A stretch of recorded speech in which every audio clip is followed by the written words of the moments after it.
ओम नमः सिद्धेभ्य। नमो नमः सत्हितंकराय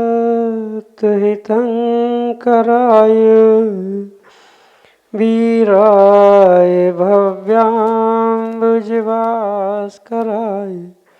अनंतलोकाय सुरार्चिताय देवादिदेवाय नमो जिनाय देवादिदेवाय नमो जिनाय।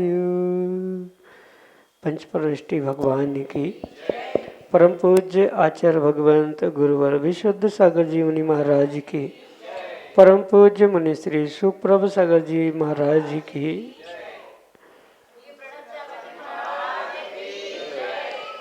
समीचीन विकल्पों का सम्यक समाधान, सम्यक ज्ञान की वह अनूठी विधा जिसके माध्यम से हम सभी अपने ही मन के विकल्प का आगम के परिप्रेक्ष्य में सम्यक समाधान प्राप्त करके अपने मन को निर्विकल्प बनाने का पुरुषार्थ करते हैं और वही निर्विकल्प मन आत्मसुख की प्राप्ति का एक लक्षण है। परम पूज्य आचार्य भगवंत गुरुवर विशुद्ध सागर जी महाराज के मंगल सुभाषित से परम पूज्य मुनि श्री सुप्रभ सागर जी महाराज द्वारा वह आत्मकल्याण के अनूठी विधा प्रारंभ करते हैं। और आज के पहले विकल्प के लिए चिरगांव झांसी उत्तर प्रदेश से श्रीमती प्रीति जैन महाराज श्री के चरणों में बारंबार नमोस्तु निवेदित करते हुए अपना समीचीन प्रश्न रख रहे हैं कि महाराज जी, जब भी हम भगवान के दर्शन करने जाते हैं तो वहाँ पर अच्छेमी पूजेमी वंदामी नमस्वामी आदि बोलते हैं, तो उसका क्या अर्थ होता है? हमारे समीचीन विकल्प का सम्यक समाधान करने की अनुकंपा करें। नमोस्तु महाराज जी, नमोस्तु। ओम नमः सिद्धम। परम पूज्य आचार्य भगवान गुरुवर विशुद्ध सागर जी महाराज की, परम पूज्य मुनि श्री सुप्रभ सागर जी महाराज जी की। देवशास्त्र गुरु की वंदना विधि पूर्वक ही करनी होती है, ऐसा विशेष वर्णन आगम ग्रंथों में पूर्वाचार्यों ने प्रदान किया। अन्यथा विधि पूर्वक अगर इनकी वंदना नहीं की है तो उसे मुंड वंदना कहते हैं, जो कि कर्मक्षय के लिए निमित्त नहीं बन सकती। इसलिए जब भी देवशास्त्र गुरु की वंदना होती है, दर्शन होते हैं, तब भक्ति पूर्वक ही उनकी वंदना करनी चाहिए। भक्ति का अर्थ मात्र भीतर की भक्ति या भजन आदि बोलना ये नहीं है। जो 3 प्रकार की भक्तियाँ कही गई है या अनेक प्रकार की भक्तियाँ कही गई है, सिद्ध भक्ति, श्रुत भक्ति, योगी भक्ति, आचार्य भक्ति, चैत्य भक्ति आदि आदि के निमित्त से स्थान, परिस्थिति आदि की अपेक्षा से उनमें अंतर देखने में आता है। तो इसी विशेषता के साथ भक्ति के साथ ही जब ये पूर्ण वंदना की प्रक्रिया पूर्ण होती है तो इसी क्रम में ये अंजलिका में ये प्राप्त होता है कि इस भक्ति के निमित्त से जो भी हमने कायोत्सर्ग किया और इसी विषय में हमने अमुक भगवंतों को, गुरुओं को, आचार्यों को स्मरण किया, उनका नमस्कार किया, ऐसे करने के उपरांत अंत में जो भावना है प्रशस्त निदान रूप, वहाँ ये कहा जाता है कि अंजेमी पूजेमी नमस्सामी दुखक को कम्मं को बोहिला हो सुगई गणम समाहि मरणम जिन गुण संपत्ति हो मुझ। तो ये जो अंजलिका में कहा जाता है, ये एक प्रशस्त भाव है, भावना है कि मैं जो ये भक्ति कर रहा हूँ, देवशास्त्र गुरु की आराधना कर रहा हूँ, उसका फल मुझे प्राप्त हो, तो मैं क्या कर रहा हूँ, मुझे क्या चाहिए, इसके लिए ये क्रम से लिखा है। अंचेमी मतलब मैं अर्चना करता हूँ, पूजेमी यानी मैं पूजा करता हूँ, नमस्सामी मैं नमस्कार करता हूँ। तो ये जो मैं अर्चना कर रहा हूँ, पूजा कर रहा हूँ, नमस्कार कर रहा हूँ, तो उसका फल क्या मिले, तो उसके लिए आगे करते हैं कि अंचेमी पूजेमी नमस्सामी दुखक हो, ये सब कुछ करने से मेरे दुखों का क्षय हो, कम्मक हो कर्मों का क्षय हो, न समा सुगति में गमन हो, यानी अगर गति मिले ही बहुत अच्छा है कि गति से रहित हूँ, पर नहीं मिल पा रही है तो कम से कम सुगति में गमन हो, समाधि मरण हो, जिनेंद्र भगवान की संपत्ति यानी जो जिनेंद्र भगवान के गुण हैं उन गुण रूपी संपत्ति को मैं प्राप्त करूँ। इन्हीं भावनाओं से यह अंचलिका के कुछ अंतिम शब्द कहे जाते हैं, जहाँ मैं क्या कर रहा हूँ और उससे क्या प्राप्त करना चाहता हूँ, ये भावना प्रशस्त निदान के रूप में प्रभु गुरु आदि के सामने साक्षात बैठकर भक्तिपूर्वक निवेदन और भावना भाने रूप किया जाता है। इसका संक्षेप से अर्थ आपके लिए सम्यक समाधान से। श्रीमती सुनीता गंगवाल, लक्ष्मीनगर, उज्जैन, मध्य प्रदेश से अगले समीचीन विकल्प के लिए। नमस्तु गुरुदेव, नमस्तु गुरुदेव, नमस्तु गुरुदेव। मेरा प्रश्न है, सामायिक के पश्चात जो दिग्वंदना करते हैं, वो दिग्वंदना अपन पहले भी करते तो बाद में भी करना चाहिए क्या? और ये दिग्वंदना बैठे बैठे कर सकते हैं क्या? नमस्तु गुरुदेव। चतुर्थ व्रत इस श्लोक के माध्यम से आचार्य भगवंत समंतभद्र स्वामी अपने रत्नकरण श्रावकाचार ग्रंथ में भी सामायिक का वास्तविक स्वरूप समझाते हुए कहते हैं कि सामायिक जब भी प्रारंभ होती है वह चतुर्दिक दिग्वंदना से ही प्रारंभ होती। चारों दिशाओं में जो नवदेवता है उनका स्मरण करते हुए, उनकी वंदना करते हुए, उनको नमस्कार करते हुए ही सामायिक प्रारंभ होती है, और जैसा प्रारंभ होता है समाप्त भी वैसे ही करना। इसलिए सामायिक दिग्वंदना पूर्वक आपने प्रारंभ की है तो दिग्वंदना पूर्वक ही उसका समापन होना चाहिए, उसका निष्ठापन होना चाहिए। क्योंकि जिसको विधि पूर्वक हम प्रतिष्ठापित करते हैं, प्रारंभ करते हैं, तो उसका निष्ठापन भी, उसकी समाप्ति भी उतने ही विधि पूर्वक करने की आवश्यकता है।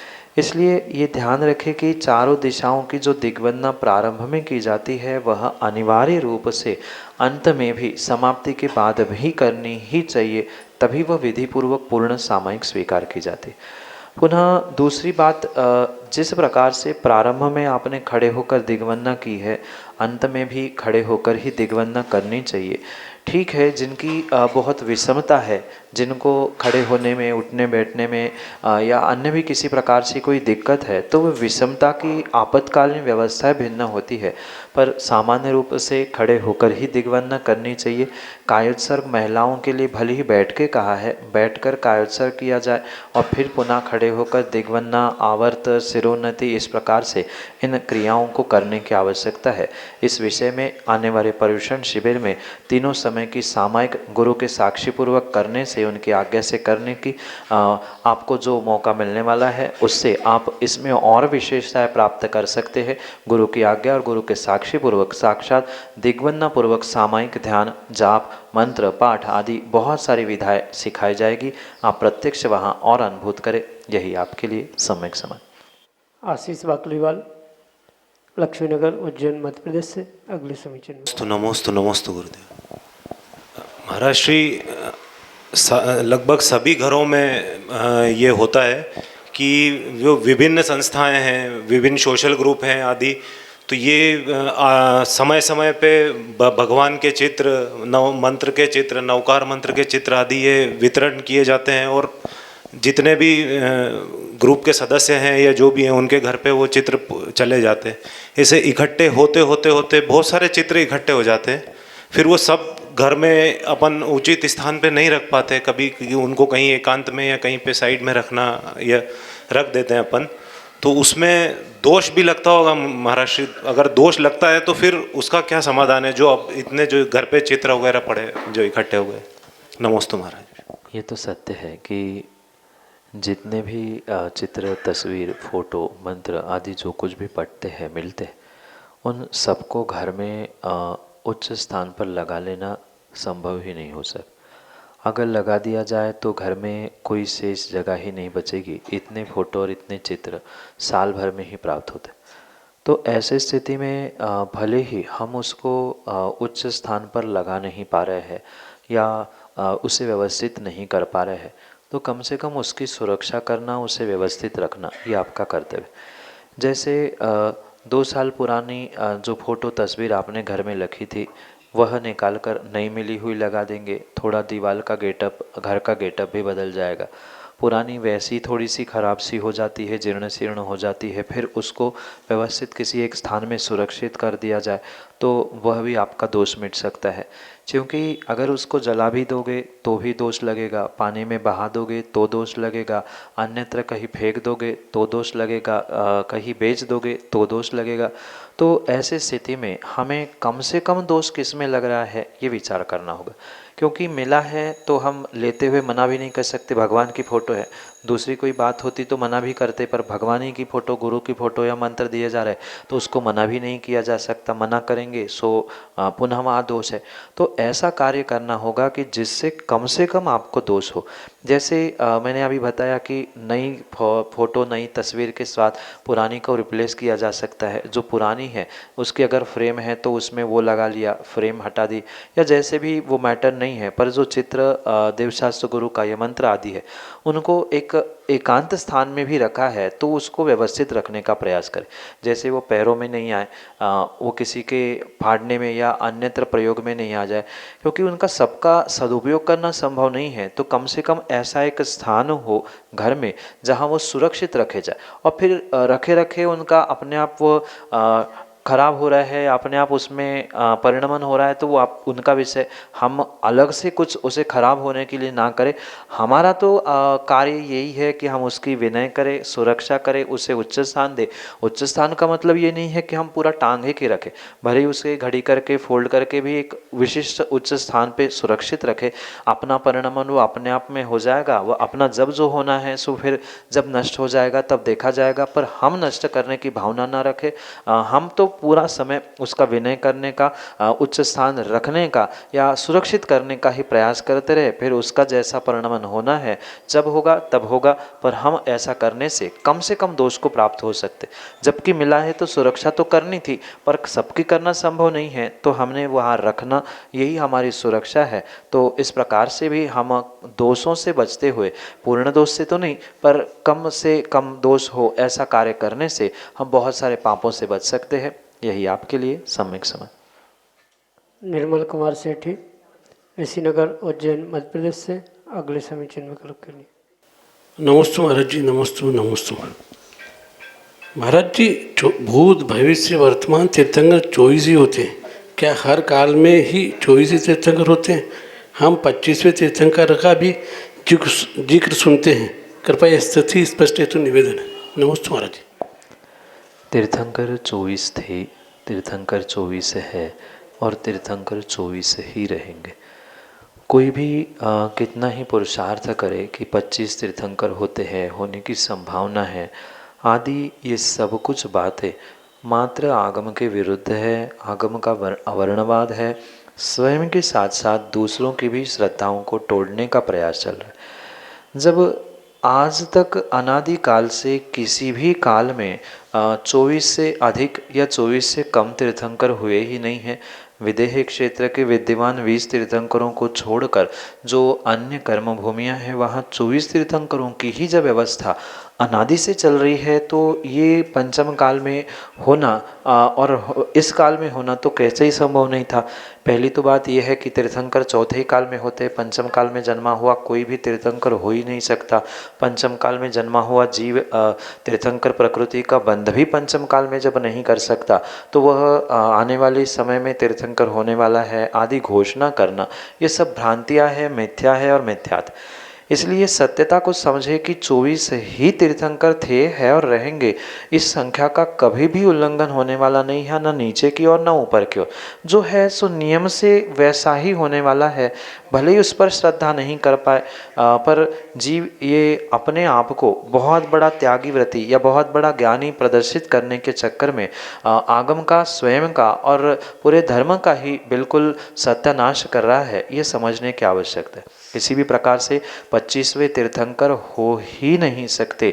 अगर पुराने कथानकों का आपने पढ़ा होगा, 25वें तीर्थंकर का रूप धारण करते हुए उस रानी के सामने भी वह शुल्लक पहुंचा था, पर फिर भी उसे इतनी श्रद्धा थी कि 25वें तीर्थंकर होते ही नहीं हैं, और इसीलिए उसके सम्यक दर्शन की चर्चा स्वर्गों में हो रही थी। तो ये वास्तविकता को समझना, आज कोई भी कितने तर्क और प्रमाण से अपने अहंकार को पुष्ट करने के लिए ये बताए कि 25वें तीर्थंकर अमुक है, मैं हूँ, या तीर्थंकर प्रकृति का बंध मुझे पंचम काल में हो गया है, तो कतई संभव नहीं है। पंचम काल में तीर्थंकर प्रकृति क्या, तीर्थंकर बनना, तीर्थंकर पद को प्राप्त करना भी संभव नहीं है। और रही बात, कोई ये कहे कि हुंडावसर्पणी काल है, तो हुंडावसर्पणी काल के प्रभाव से कुछ अनहोनी हो सकती है, जैसे चक्रवर्ती का मान भंग नहीं होता, तीर्थंकर भगवान को पुत्रियां नहीं होती, ये सब कुछ इस हुंडावसर्पणी काल में देखा है। तो 25वें तीर्थंकर होने में हुंडावसर्पणी में क्या दोष है, ऐसा अगर किसी का कहना है, ऐसी किसी की मान्यता है, तो ये अवश्य ध्यान रखें। आगम में आचार्यों ने, तीर्थंकर भगवंतों ने ये स्पष्ट कहा है कि हुंडावसर्पणी काल के निमित्त से जितनी भी अनहोनियाँ होने वाली है, उन सब का उल्लेख आगम में प्राप्त होता है। और वहाँ किसी भी प्रकार से ये नहीं लिखा कि 25वें तीर्थंकर होने वाले हैं, कि ये कम होंगे कि ज़्यादा होंगे। जो है सो है, 24 थे, 24 है और 24 ही रहेंगे। इसलिए किसी भी तर्क वितर्क के चक्कर में पड़ते हुए आगम के विपरीत श्रद्धा ना करे। सबसे पहले आगम पर श्रद्धा करे। आगम में जब 24 लिखे हैं तो कोई कुछ भी कहे, साक्षात वो तीर्थंकर का रूप भी बनाकर कोई सामने प्रकट भी हो जाए, पर ये निर्णय करे कि वे तीर्थंकर नहीं हो सकते। तीर्थंकर हमारे यहाँ एक बार 24 ही होते हैं, और इस काल के वर्तमान की 24 तीर्थंकर हो चुके हैं, 25वें तीर्थंकर नहीं होंगे। आने वाले समय के भविष्य के भी होंगे, तो उनका भी उल्लेख आगम में किया है। कौन सा जीव कहाँ जाकर कब क्या बनने वाला है, उसका जब प्रमाण प्राप्त है, तो वर्तमान के किसी भी जीव को जो चले गए हैं या है, उन किसी भी जीवों के प्रति 25वें 26वें तीर्थंकर की घोषणा करना, समझना, श्रद्धा करना उचित नहीं है। यही आपके लिए सम्यक समाधान। श्रीमती मधु पहाड़िया, उज्जैन मध्य प्रदेश से अगले समीचीन विकल्प करें। नमस्ते महाराज जी, नमस्ते महाराज जी, नमस्ते महाराज जी। महाराज जी, हम रोज़ भगवान के शेष नाम पढ़ते हैं, उससे कौन से कर्म का क्षय होता है और क्या विशेष लाभ है? भगवान का स्मरण करना, भगवान का एक बार नाम भी उच्चारित करना, यही जब सातिशय पुण्य का उदय कहा जाता है, या सातिशय पुण्य के निमित्त से ही ये सब कुछ कहा जाता है। और आने वाले समय के लिए भी जो सातिशय पुण्य देने के लिए निमित्त होता है, ऐसा जब भगवान का स्मरण, भगवान का एक नाम है, तो फिर आप स्वयं ही अनुमान लगाए कि सहस्त्र नाम से भगवान की स्तुति करना, उनकी वंदना करना, उनको नमस्कार करना, उनका स्मरण करना, वह आपको स्वाभाविक रूप से सहस्त्र गुना फल देगा।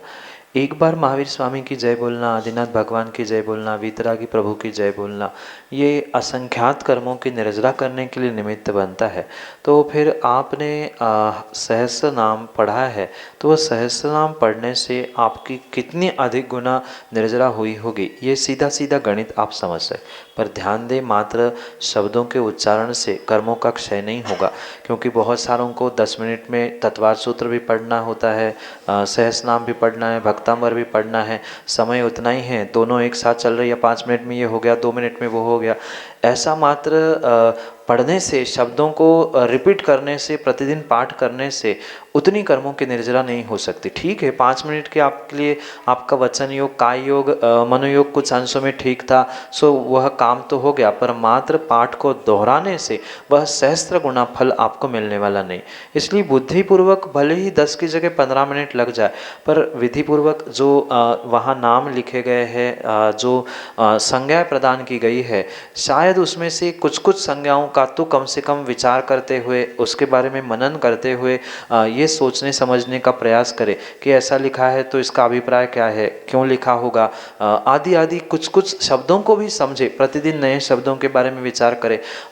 और ये भी भावना भानी चाहिए कि साक्षात जब वीतरागी भगवान की स्तुति आचार्य भगवान जयसेन स्वामी ने सहस्रनाम के माध्यम से की है, तो वे इतने महान हुए, तो मैं भी पढ़ूंगा तो मेरा कितना कल्याण होगा। इस श्रद्धा से, इस समर्पण से और विवेक से अर्थों को समझते हुए धीरे धीरे पढ़ने का प्रयास करेंगे तो वास्तव में वह भगवत्ता देने के लिए ही निमित्त बन सकता है। असंख्यात को पुनः हजारों में गुना कर लेना, हजार असंख्यात गुना वह आपके लिए कर्मों का क्षय करने के लिए निमित्त बन सकता है, पापों का क्षय करने के लिए निमित्त बन सकता है। पर सब्जेक्ट टू कंडीशन ये है कि आपके भाव, आपकी विशुद्धि, आपका ज्ञान, आपका पूर्ण कार्य, मन, वचन और काय योग उसमें ही लगा होगा तो ही वह विशेष फलदायी होगा। अन्यथा जो एक काम में 4 काम करने वाले बहुत सारे जीव होते हैं, वह मायाचारी का ही पाप प्राप्त करते हैं। इसलिए विवेकपूर्वक भले ही एक साथ पढ़ पाए नहीं पढ़ पाए, क्रम क्रम से सुबह, दोपहर, शाम इस प्रकार से समय देते हुए विवेकपूर्वक उसे पढ़े, जिससे कर्मों की भी निर्जरा हो, भगवान की स्तुति वंदना भी हो, आपका आवश्यक भी पूर्ण हो और कर्मों की निर्जरा भी हो। यही आपके लिए सम्यक समाधान। महिपाल गंगवाल, लक्ष्मीनगर, उज्जैन, मध्य प्रदेश से अगले समीचीन में कल बुद्ध रत्न परम पूज्य मुनि श्री सुब्रत सागर जी, प्रणत सागर जी महाराज के श्री चरणों में कोटि कोटि वंदन हो। भगवान, मेरा प्रश्न यह है कि महाभारत के दौरान जब युद्ध चल रहा था तो एक मुनि को देखकर कृष्ण ने अर्जुन को महाभारत के युद्ध के विजय होना है यह तय कर दिया था। तब आज के समय में एक मुनि दूसरे मुनि को देखकर मुंह मोड़ रहे हैं, इसका क्या कारण हो सकता है? महिपाल जी, मुनि अनेक प्रकार के होते हैं। कुछ चित्र मुनि होते हैं, कुछ द्रव्यलिंगी होते हैं, कुछ भावलिंगी होते हैं। जो भावलिंगी मुनिराज होते हैं वह अपने समान दूसरे को भी मुनिराज मानते हैं और नमोस्तु प्रतिनमोस्तु करते हुए उनसे मिलने का ही पुरुषार्थ करते। आगम में चरणानुयोग की मुख्यता से आचार्य भगवान मूलाचार जैसे ग्रंथ में कहते हैं कि अगर आपको उस साधु की, मुनि की परीक्षा भी करनी है तो कम से कम 3 दिन साथ में उनके रहना होगा। उनकी प्रतिदिन की दैनिक क्रिया, उनका क्रियाकलाप, उनके आवश्यक मूल गुणों का पालन आदि उनके समीप बैठकर करना होगा। पर समीप बैठने का मतलब मात्र परीक्षा लेने के लिए नहीं, अपितु मिलते ही सबसे पहले नमोस्तु या प्रतिनमोस्तु, क्योंकि ये व्यवस्था है जो दीक्षा में ज्येष्ठ होता है, जिसकी दीक्षा पूर्व में होती है वह हमेशा ही नमोस्तु के पात्र होता है और उसके बाद होने वाले की मुनिराज जो होते हैं वह उन ज्येष्ठों की अपेक्षा से प्रतिनमोस्तु प्राप्त करने की अपेक्षा रखते। तो अगर ये नमोस्तु प्रतिनमोस्तु की व्यवस्था आगम के परिप्रेक्ष्य में व्यवस्थित नहीं चल रही है तो सत्य यही समझे कि उस जीव ने अभी मात्र चित्र मुनि और द्रव्य मुनि, द्रव्यलिंगी मुनि बनने का ही प्रयास किया है, भावलिंगी बनने का नहीं। क्योंकि भावलिंगी सम्यक के साथ होता है और सम्यक का सबसे श्रेष्ठ गुण आचार्यों ने कहा है कि संवेग, धम्मे धम्म फलंती हवंतु संवेगो। धर्म धर्मात्मा को देखकर जो गदगद भाव हो रहे हैं, संवेग भाव उत्पन्न हो रहा है कि देखो इस पंचम काल में भी मुझे मुनिराज दिख रहे हैं, धर्मात्मा दिख रहे हैं, मुझे उनसे मिलना चाहिए, उनके दर्शन करने चाहिए, नमोस्तु प्रतिनमोस्तु करना चाहिए। ये जो भाव है, ये जो भावना है, यही संवेग है। और जहाँ संवेग नहीं है, अपने आत्मा पर अनुकंपा नहीं है, आगम में लिखा है कि पंचम काल में भी भावलिंगी मुनिराज होते हैं, पर अहंकार के कारण जो उसे मान नहीं पा रहा है, उसके पास आस्तिक के गुण नहीं है। क्योंकि जो समय के ये 4 गुण कहे हैं, प्रसम, संवेग, अनुकंपा और आस्तिक, ये गुण अगर उनके पास नहीं है तो सम्यक के अभाव में वे मात्र द्रव्यलिंगी कहलाते हैं और द्रव्यलिंगी कभी भी दूसरे मुनिराजों से नहीं मिलता। कुंद भगवान तो इतनी बड़ी बात कहते हैं कि सामने वाले मुनिराज मुनिराजों की परीक्षा करने की आवश्यकता क्या है? जब एकेंद्रीय पत्थर को आप संस्कारों से भगवान मानकर पूज सकते हो, तो ये तो आगे के गुणस्थानों को प्राप्त करने की फिर भी संभावना है। वहाँ तो प्रमाण पत्र है एकेंद्रीय की, वह मिथ्याद गुणस्थान से आगे नहीं बढ़ सकता, पर इनके गुणस्थान बढ़ने की भी संभावना है, उनके ज्ञान की भी सम्यक होने की संभावना है, चर्या की भी संभावना है। पर मिलेंगे ही नहीं तो जानेंगे कहाँ से, और जानेंगे ही नहीं तो मानेंगे कहाँ से? ये बहुत बड़ी विकट समस्या है। ये सत्य है कि प्रत्येक काल में निर्ग्रंथ मुनिराजों को, दिगंबर मुनिराजों को एक विशेष चेतन द्रव्य मंगल के रूप में स्वीकार किया जाता है। वे चातुर्मास के कलश में अचेतन द्रव्य मंगल के रूप में कलश तो विराजमान करते हैं, पर एक मुनिराज को देखकर, किसी मुनिराज को देखकर जो मुंह फेरने की उनकी परिणति है, वो शायद मुझे तो ऐसा लगता है जैसे दीवांध होते हैं, ऐसे ही वे श्रद्धांध हैं, जिनके कारण से उन्हें पंचम काल में कोई भावलिंगी मुनिराज नहीं मिलते। इसी कारण से वे उल्लू के समान प्रकाश होते ही अपना मुंह फेरकर अंधेरे की ओर दौड़ जाते हैं। यही कारण है कि सत्यता होने पर भी, वे मंगल होने पर भी कुछ न कुछ अमंगल भावों के साथ जीने वालों के साथ यही परिणति देखने में आती है। यही आपके लिए सम्यक समाधान। जय जन बंधु, आप हम सभी लाभ ले रहे थे लोकप्रिय कार्यक्रम सम्यक समाधान का। प्रतिदिन यह कार्यक्रम 5:13 पे यूट्यूब चैनल सुप्रवाच के माध्यम से प्रसारित होता है। अगर आप घर बैठे ही अपने कार्यक्रम से जुड़ना चाहते हो या इस कार्यक्रम से जुड़ना चाहते हो, अपने मन के विकल्पों को समाधान प्राप्त कराना चाहते हो, सम्यक समाधान प्राप्त करना चाहते हो, तो हमारा व्हाट्सएप का नंबर 8707548811। याद रखिए 8707548811। यह व्हाट्सएप के नंबर पे आज अपने विकल्प हम तक पहुंचा सकते हो, और विकल्प मुनिषी तक प्रेषित करते हुए मुनिषी के मुखारविंद से हम सभी लोग उसका सम्यक समाधान प्राप्त करेंगे। आपको लिखने में, अगर टाइपिंग करने में व्हाट्सएप पे दिक्कत जा रही है, कागज़ पेन लेके अपना नाम, अपना शहर का नाम, अपना विकल्प, इसका फ़ोटो खींचिए, हमें भेजिए। उस विकल्प को हम मुनिषी तक पहुंचाएंगे और हम सब लोग उसका सम्यक समाधान प्राप्त करेंगे। अगर व्हाट्सएप के माध्यम से ही ऑडियो मैसेज का एक विकल्प होता है, एक माइक का बटन होता है, उस माइक के बटन को दबा के आप अपनी खुद की आवाज़ में अपना विकल्प हम तक पहुंचा सकते हैं। उस वीडियो क्लिप, उस ऑडियो क्लिप को हम अपने चैनल पे प्रसारित करते हुए आपका विकल्प प्रसारित करेंगे, और मुनिश्री के मुखारविंद से हम सभी लाभान्वित होते हुए सम्यक समाधान को प्राप्त करेंगे। आप प्ले स्टोर के माध्यम से सुप्रवाच सर्च करें और उसके माध्यम से आप अपने विकल्पों का समाधान, जो सम्यक समाधान है, ये कार्यक्रम सुन सकते हैं। मुनिश्री की अन्य जानकारी जैसे लाइव लोकेशन, आने वाले पंचकल्याणक, आने वाले विधान कार्यक्रम आदि की जानकारी आपको एक ही अम्ब्रेला के नीचे, एक छत के नीचे, मतलब एक ऐप के माध्यम से आपको प्राप्त हो सकती है। आप सभी लोग उस ऐप को डाउनलोड करें और हमसे जुड़िए। एक बार जुड़ के देखिए, अच्छा लगता है।